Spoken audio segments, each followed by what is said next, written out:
희한하게 유시민 작가한테 썼어요. 그 영상 보셨어요? 네, 봤습니다. 뭐라고 생각하셨어요? 유시민 작가가 대선 후보인가? 내 말이. 왜 검증하지? 그러니까 왜 달려들지? 그걸로 판세에 영향을 줄 수 있다고 생각했나 봐. 그런가 봐요. 네. 기사가 엄청나게 쏟아졌거든요. 참으로 어리석은 판단인데. 예. 이것도 추려서 이 정도잖아요. 아니 몇백 개가 쏟아졌어요. 단시간 내에. 근데 그 발언이 또 제가 진행하는 다스베이다에서 나온 거라 AS를 할 책무가 저한테 있네. 그래서 그 얘기부터 하고 지나가야 될 것 같은데 어차피 본투표 하루 전인데도 진지하게 다룰 만한 대선 뉴스도 없어요. 실제. 네. 자, 유시민 작가를 뭐라고 먼저 삼냐면 못 보신 분들을 위해서 간단 요약할 텐데 김문수 후보 부인 설란영 씨에 대해서 한 발언에 대해 학벌주의와 성차별 인식을 드러냈다. 사과하라. 한마디로 이건데 이 발언은 어떻게 나오게 됐냐면 제가 유시민 작가와 그 두 분의 관계를 제가 알아요.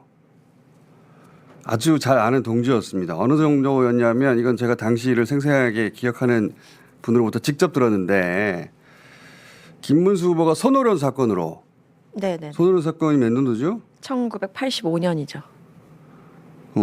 손오련. 그 다음 해 끌려간 거는 그러면 다음 해니까 86년. 네, 영장도 없이 어딘가로 끌려갑니다.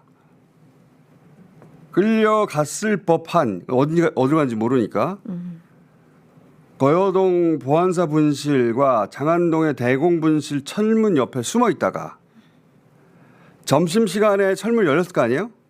그때 철문 안으로 뛰어들어가서 김문수 어디냐고 김문수 이름을 외치면서 그 대공 분실 문들을 두드린 미친 사람이 있었어요. 그러다 끌려간 그 사람이 유시민 작가예요. 전두환 정권 하에서 아주 미친 짓이죠. 김문수를 위해서 그렇게까지 했던 사람이라고. 그리고 그 시절 그렇게 김문수 구매 활동을 설난영 씨하고 함께 했어요. 그러니까 그냥 아는 사이가 아니라 생사를 같이 한 동지라고. 제가 그 과거를 알기 때문에 질문을 시작합니다. 자, 영상 한 2분도 안 되니까 짧게 봅시다. 김문수 후보는 우리 유시민 작가가 할 말이 많죠. 김문수 씨는 92년 총선에서 민중당을 했죠. 봉천동 곡에 올라가는 그 왼쪽에 대학 서점이라고 설란영 씨가 서점을 운영을 했어요. 집도 그 건물에 같이 있었는데 그 딸이 6살 뭐 그쯤 됐나? 근데 그때 제가 하지 말라고 민중당 해봐야 그거 안 된다고 끝내 그 조언을 거절하고 민중당을 하다 망했죠. 그리고 저는 이제 독일 유학 가서 있는데 저쪽 당에 가더라고. YS 대통령 인기 한참 좋을 때. 저는 뭐 그럴 수도 있지 뭐 라고 생각을 하고 가끔 통화도 하고 그랬어요. 국회의원이 됐는데 그 96년도 총선. 근데 김대중 뭐 오른팔을 이겨서 더 기쁘다 이렇게 인터뷰를 했더라고. 제가 이렇게 인터뷰를 하면 안 되지 해서 전화를 했어요. 그 비싼 국제 전화를. 저는 이제 애정이 있었기 때문에. 근데 설란영 씨가 전화를 받았어요. 그 저하고는 정말 전화를 그렇게 받을 수 있는 관계는 아니거든. 왜냐하면 그 남편이 보안사에 잡혀갔을 때 나하고 같이 밤낮으로 같이 다니면서 남편이 어디 갇혀 있는지 찾아냈고 법정에 매일 가서 메모해가지고 발언록 같은 거 전부 프린트해가지고 인권단체에 돌리고 시민사회에 돌리고 이거를 상당 기간 동안 같이 했었어요.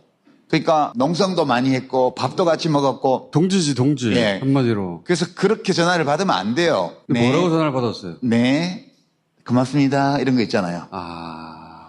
너무너무 사무적인, 의례적인 전화 응대였어요. 그래서 이거는 얘기하기 싫다는 뜻이구나. 누구 집 뻔히 알면서. 네, 전 독일에 있는 유시민인데요. 그 관계를 쭉 알면서. 아는 정도가 아니지. 우리는 좀 숙식을 같이 하면서 정말 오랜 기간 설란영 씨하고 같이 활동을 했어요. 설란영 씨도 노조 위원장 출신이거든요. 그래서 더 이상은 전화를 하면 안 되겠다. 너는 이제 필요 없어. 우리는 이미 성공했어. 이런 거 아니에요, 말하자면. 약간 그런 느낌이어서. 자, 저 대화 속에 등장하잖아요. 뭐 뭘 써서 프린트해서 돌렸다. 당시 김문수 후보 끌려가고 그리고 재판받고 하는 걸 세상에 알리는 투쟁 속보라는 걸 쓴 사람이 또 유시민 작가예요. 이 문건들 지금 민주화운동 기념사업회에 가 있는데 유시민 작가는 그러니까 두 사람과의 관계를 개인적으로 논평할 만한 경험도 자격도 정보도 다 있는 사람이에요. 근데 이제 94년 신한국당 들어가서 국회의원 되고 나니까 그들이 돌변했다는 얘기거든요. 한마디로 말하면 이건 유시민의 학불조의가 아니라 김문수, 설란영의 배신과 변절을 따져야 하는 에피소드인 겁니다. 자, 그래서 또 제가 또 이어서 물어요. 설란영 씨 본인이 노조 출신이면서 노조 못생겼다느니 최근의 말과 행동 이해할 수 없다. 실제 노조 못생겼다는 말을 하잖아요. 잠깐 봅시다 다시. 제가 노조하게 생겼습니까? 일반 사람들이 생각할 때 노조는 아주 그냥 과격하고 세고 못생기고 저는 반대되는 사람이거든요. 예쁘고 문화적이고 부드럽고. 언론은 이 발언을 왜 비판 안 하는지 모르겠어요. 이해가 안 가. 대선 후보 부인이 노조를 외모로 비하했는데 그래서 제가 도저히 이해가 안 가서 설란영 씨를 아주 잘 알던 사람으로서의 유시민에게 물어본 겁니다. 대체 왜 그러냐고. 그런 질문에 저런 언행의 바탕 정서가 뭔지 보고 겪은 둘의 관계 기초에서 유시민 작가가 해설을 하는 거예요. 네네. 자 봅시다.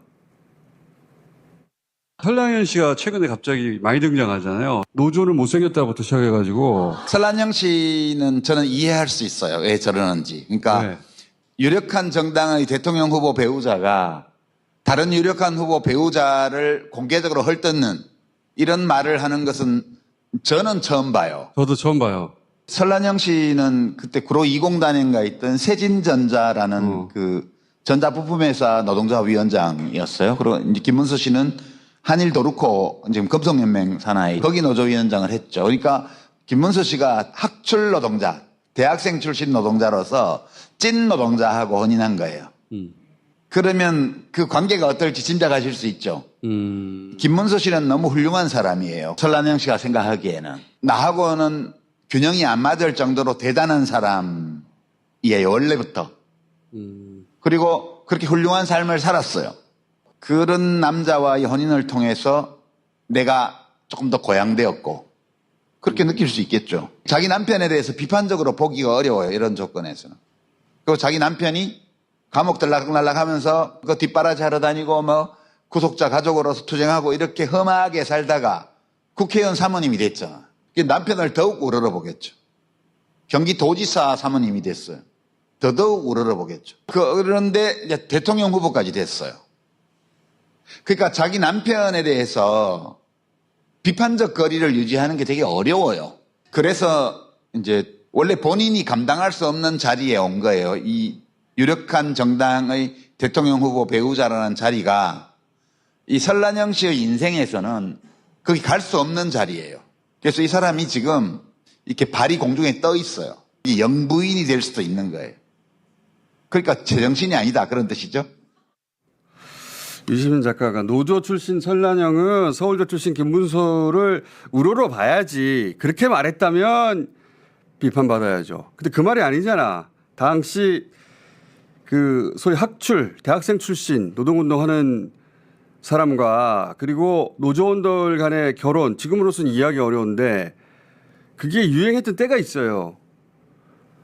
그렇게 결혼한 관계가 실제 어떻고 그게 상대에게 어떤 영향을 주는지 직접 보고 듣고 겪은 바에 기초해서 관계가 그래야 한다가 아니라 관계가 그랬다고 해설하는 거예요.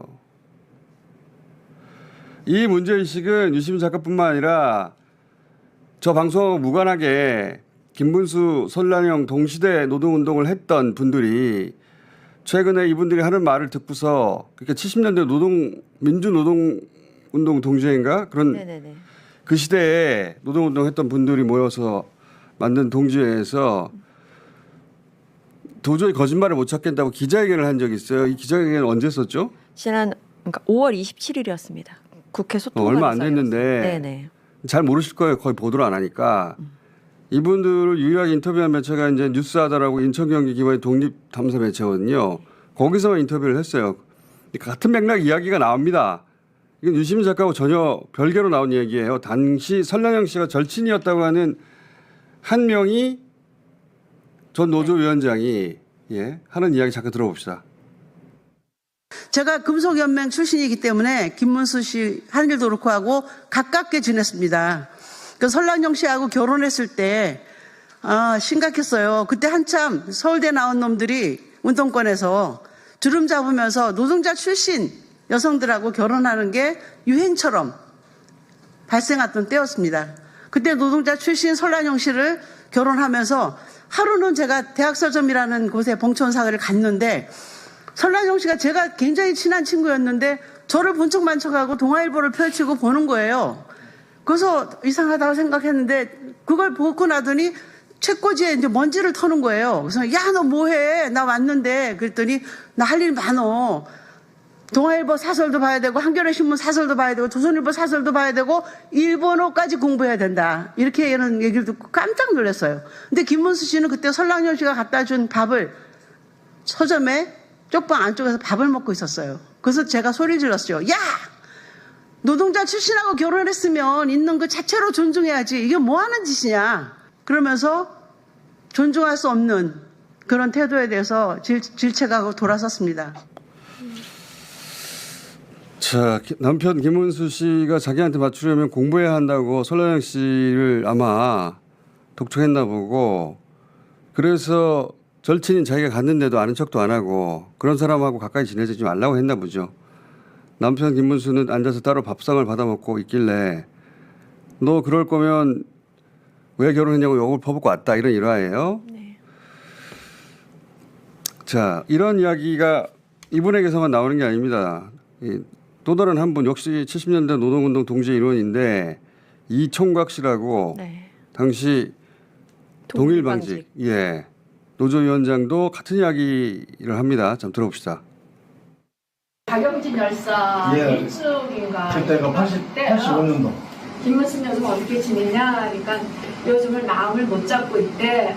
자기는 앞으로 노동자들이 연장 노동자들이 학출하고 결혼하면 도시락 싸들고 다니면서 말리겠다.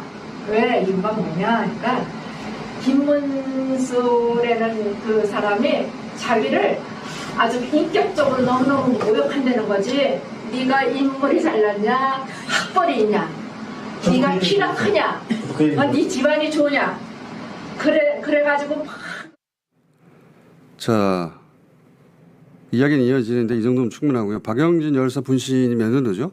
1986년입니다.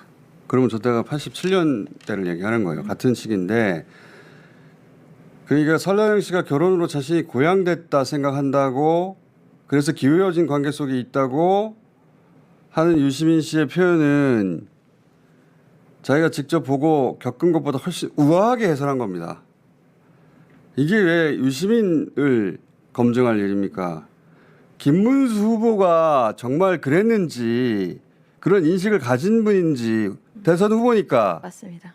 취재할 일이지 이 동지가 왜 이렇게까지 나서서 저렇게 방담하고 기자회견까지 했느냐 그 이야기도 기자회견 말미에 나와요. 봅시다.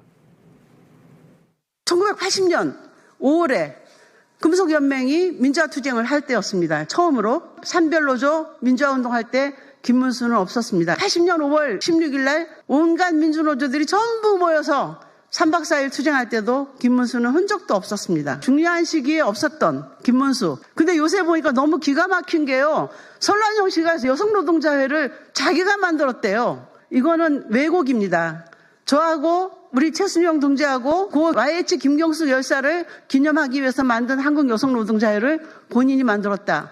그리고 보육운동 자기들이 시작했다. 이건 생 거짓말입니다. 거짓말이 너무 많아서 거짓말 부부가 이렇게 세트로 이렇게 연설하고 다니는 거 참을 수 없어요. 제가 이 얘기를 길게 하는 것은 유시민 작가를 옹호하려는 게 아니라 이거는 김문수 후보를 검증할 소재라는 겁니다. 당시를 생생하게 기억하는 사람들은 많아요. 얼마든지 지지할 수 있어요. 이시민 작가 당연히 비판 대상이 될 수 있죠. 누구든. 저도 마찬가지고. 그런데 이시민 작가는 고졸이라고 노무현 무시하는 서울대 운동권 욕하면서 노무현 지지 첫 줄에 맨 처음 섰던 사람인데 학벌주의자인가? 너무 이상하잖아요. 포인트 자체가. 이 에피소드는 김문수 후보의 성차별 의식, 학벌주의를 검증할 소재고, 그래서 당시 노동운동 했던 분들 같이 분을 대상으로 취재할 이야기고, 그게 맞으면 김문수 후보를 비판할 일인 겁니다. 왜 여기서 갑자기 유시민을 이틀 내내 수백 개 기사를 쏟아내며 대선 전날 그 김문수 후보 검증을 그만큼 안 한다는 얘기예요. 그리고 주류 언론들이 철저하게 이 대선을 비틀어서 보도하고 있다는 거예요. 그래서 이야기를 이렇게 길게 하는 거예요. 이렇게까지 아주 자세히 자료를 들이대면서 어이구 진짜. 자, 아주 오래전부터 오늘은 라이브로 하기로 준비해왔던 겁니다. 네, 맞습니다. 날짜가 날짜라서 뭐 일부러 라이브 하는 거 아니냐라고 음모론을 제기하는 사람들이 있을 것 같아요. 아니, 일부러 라이브 한다는 게 무슨 말씀이세요? 그러니까 이렇게 미리 다 예정돼 있었던 거잖아요. 저도 한참 전에 연락받았는데 오다가 제 후배 지금 판사로 일하는 친구가 연락이 와가지고 형님 오늘 뭐 일부러 라이브 하는 거죠? 그래서 뭔 소리야? 그러니까 유시민 작가님이랑 같이 한다면서요. 그래서 왜? 그러니까 이 사람들 또 물 만난 것 같던데요. 선거 때만 되면은 유시민 작가님은 후보도 아닌데 언론에 막 등장하시잖아요. 이러는데. 예. 기가 막혀서. 오면서 저 포털에 검색해봤더니 예. 오늘 제 이름으로 검색해서 뜨는 기사가 한 500개쯤 되더라고요. 그러니까요. 네, 근데 대선 출마하실지 몰랐어요. 그중에 뭐 무슨 교보문고 종합1위 이주영석 뭐 예스24 뭐 삼준석 이런 훈훈한 소식도 있지만 네. 대부분은 제가 무슨 못할 말을 한 것으로 이제 비난하는 네. 비판하는 그런 기사가 대부분이었어요. 그러니까 유시민과 가장 안 어울리는 연관 검색어로 떠 있는 거예요. 응? 무슨 여성 비하, 노동 비하, 뭐 이런 예. 여성 혐오 뭐 이렇게 돼 있어서 저는 처음에 여성 혐오가 저기길래 이준석이 또 무슨 사고를 쳤나 했더니 갑자기 그게 진짜. 그게 참 제가 이제 어제 저녁부터인가 그렇게 보도가 시작이 됐는데 이제 몇 가지 좀 느꼈어요. 첫째는 이제 원래 그렇게 생각하고 있었는데 비평을 제가 뭐 업어로 하는 건 아니지만 종종 비평을 하는데 비평하는 사람은 언제든지 자기가 비판받을 위험에 노출돼 있다는 점을 알고 해야 된다. 예. 뭐 저는 늘 알고 있었고 뭐 잘못 말한 게 있으면 비평한 게 있으면 비판받는 건 당연하다고 생각해요. 그리고 저 두 번째는 내가 이렇게 뭐 그렇게 이런 정도로 이렇게 비난 받아야 될 정도로 그렇게 뭐 중요한 사람인가 그런 생각도 한편으로 좀 들었어요. 그리고 이제 대부분의 기사가 제가 한 말을 제가 한 그대로 듣지 않고 쓴 기사가 대부분이었다고 봐요. 제가 본 기사 중에 전체를 보고 기사를 쓴 거는 딱 하나 봤는데 예. 노컷뉴스의 기사 하나. 그 외에는 다 최초 보도에서 인용된 부분만 이렇게 보고 그럼요. 늘 그렇잖아요. 그렇게 했더라고요. 예. 뭐 저도 나름 그 분야에는 일가견이 있는데 뭐 따다가 어쩌고 하는 거는요. 근데 이제 좀 정리를 하고 갈까요? 말 나온 김에 예. 괜찮겠어요? 말씀해 네, 주시면 네, 예. 네. 오늘 뭐 대선과 관계가 있는 거니까. 네, 맞습니다. 네. 아니, 잘못하다가는 투표용지에 작가님 찍을 수도 있으니까요. 명확하게 입장을 밝혀주십시오. 제 이름은 투표용지에 없어요. 없으니까 이제 제 말씀 들어보고 정 마음에 안 드시면 딴 분을 뽑으세요. 예. 제가 그 김어준 씨가 하는 다스베이다에 나가서 했던 얘기는 그 김어준 씨가 이렇게 물어봤어요, 저한테. 이 김문수 후보 부인인 설란영 씨가 뭐 노조는 못생기고 이런 식으로 노동운동가 출신인데 왜 노조를 비하하냐, 네. 노동운동을 비하하느냐. 그다음에 유력한 정당의 대통령 후보 배우자인데 네. 왜 배우자를. 다른 유력한 정당의 후보 배우자를 공개적으로 이제 비방하느냐. 처음 보는 일이다. 이런 거는 우리 헌정사, 우리 정치사에서 없었던 일 아니냐. 이렇게 물어봐서 네. 그 도저히 이해가 안 된다. 그렇게 얘기를 하더라고요. 그래서 저는 이해가 된다고. 제가 이해하는 바를 말씀드렸던 거예요. 그러니까 그 이제 우선 표현이 좀 거칠었던 거? 그건 제가 잘못한 것 같아요. 근데 뭐 제정신이 아니다 이런 표현은 사실 그 그냥 우리가 보통 입에 붙은 말로 좀 하는 표현이긴 한데 좀 이제 더 점잖고 또 정확한 표현을 썼더라면 예, 그런 비난을 그렇게 많이 받지는 않지 않았을까 하는 생각 좀 해요. 그건 제가 잘못한 거고요. 이제 그 표현을 고치면 한목적적이고 이성적인 판단을 하지 못하고 있다. 그런 뜻이에요. 예. 제정신이 아니라는 거는. 예. 그러니까 우리가 보통 대통령 후보의 배우자로서 선거운동을 돕는 거잖아요. 그러면 우리 한목적적이다 하면 남편에게 표를 붙여주는 활동을 해야 되잖아요. 그렇죠. 이성적이라 하면 선거의 승률을 높이는 활동을 하는 게 그게 한목적적이고 이성적인 은행이잖아요. 근데 지금 설라영 씨가 하는 행동은 근데 노동운동가 출신인데 노조를 비하한다든가 또는 다른 유력 후보의 배우자를 비방한다든가 공개적으로 이런 것들은 남편의 표를 깎는 일이다. 그 얘기를 한 거죠. 근데 이제 그 제가 그 부부를 다 옛날에 잘 알았기 때문에 내가 이해하는 바로는 이랬던 것 같다.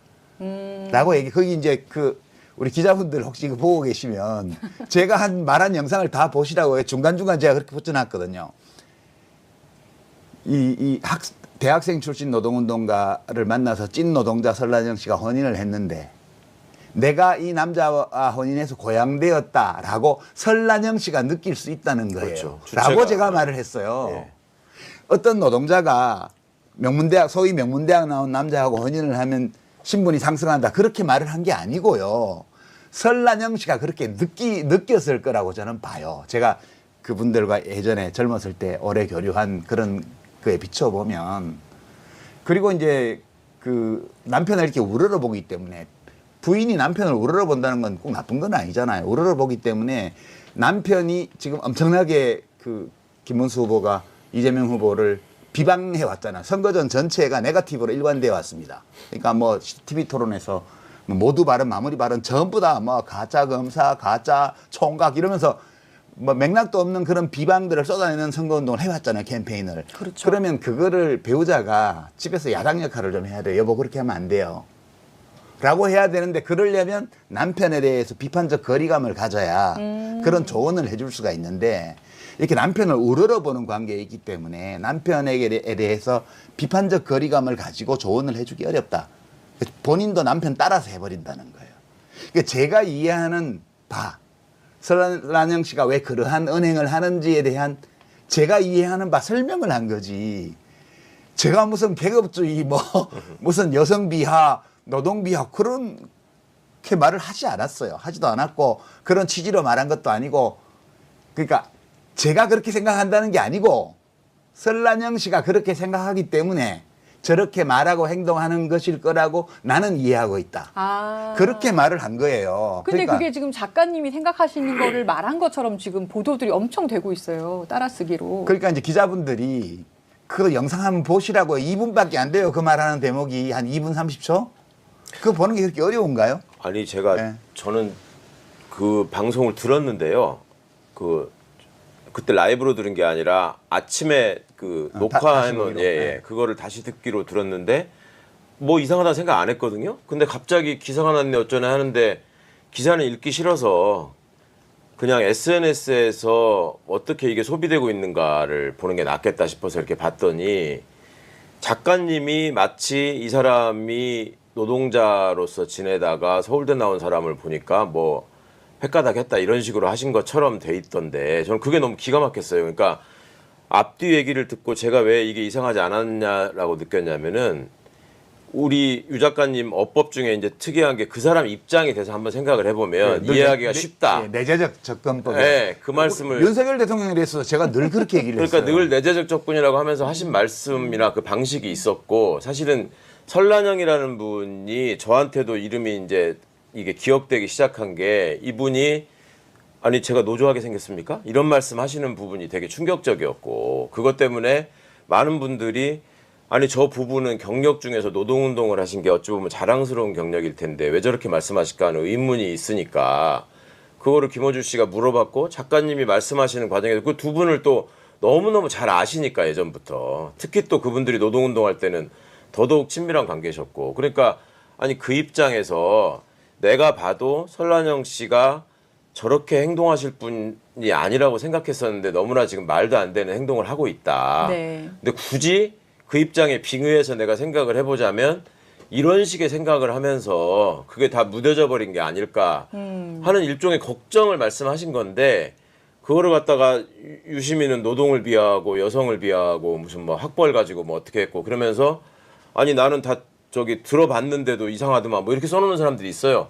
그게 끝이 아니고 그 앞에 설란영 씨가 왜 등장했는지를 함께 보시라고요. 네, 그러니까 그래야지 이게 이해가 가는 상황인데. 이 정도 정리하면 될 것 같아요. 네. 이제 뭐 오늘 뭐 기자분들이 라이브를 많이 기다리고 있다는 풍문이 들려서 네네. 저희가 그런- 오랜만에 예. 고칠래요 한번 했습니다. 예, 그런 저희 뜻으로 한 오랜만에. 거고요. 이거 가지고 뭐 35년 전에 저한테 뭐 노트 빌려줬다고 하는 분도 있고 그러는데 제가 몰랐어요. 제가 어떤 후배가 형 이거 시험 보는데 도움 될 거야 이러면서 되게 정리 잘한 노트라고 갖다 준 거를 예. 제가 받았던 기억이 어렴풋이 있어요. 네. 근데 그게 누구 노트인지는 모르고 근데 직접 만나서 야 내가 훌륭한 사람이니까 나한테 노트 내놔 이렇게 말한 적 없어요. 근데 이제 그 윤희숙 의원이 그 얘기했는데 진정 말씀해 주셨으면 제가 고맙다고 얘기를 했지. 35년 동안이나 고맙다는 얘기를 못 하고 지냈잖아요. 지금 그만큼 요 사안에 대해서 네. 어제하고 오늘 이거를 띄우려는 어떤 이제 언론들에서 하여튼 취재가 엄청 과열됐습니다. 윤희숙 의원님 졸업시켜 줘서 고맙습니다. 인사가 늦었습니다. 35년이나 늦었습니다. 이거 참 어떡하나. 네.